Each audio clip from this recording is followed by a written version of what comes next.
नमस्कार, मी कृषी मित्र आसिफ बादशाह सय्यद नगर तालुक्यामधील नेप्ती गावामध्ये युवा मित्र या प्रकल्पाअंतर्गत या ठिकाणी कृषी मित्र प्रकल्पाचं काम चालू आहे आणि या ठिकाणी नेप्ती गावातील राम रहीम सेंद्रिय शेती गटाचे सदस्य यांनी या ठिकाणी आपल्या शेतामध्ये रासायनिक खत न टाकता त्या ठिकाणी त्यांनी बायोगॅस घेतलेला आहे आणि रासायनिक खताचा होणारा जो काही अतिरिक्त खर्च आहे तो त्या ठिकाणी वाचत आहे।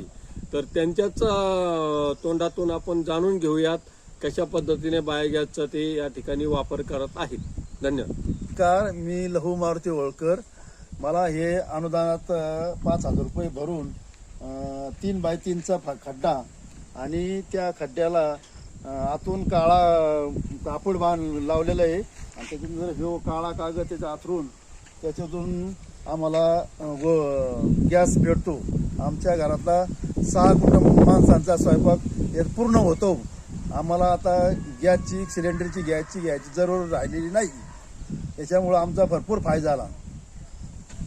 गॅसला 1000 रुपये लागत आहेत, तर आम्हाला फक्त एक दिवसाला 1 घामेल 2 घामेले सेट टाकलं का आमच्या 6 माणसाचं स्वयंपाक पूर्ण होतो।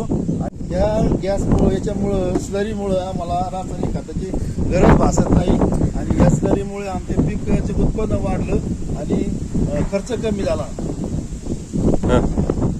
या माध्यमातून राम रहीम शेती गटाचं काम भरपूर जोरात चालू आहे आणि यापासून आम्हाला भरपूर फायदा झाला।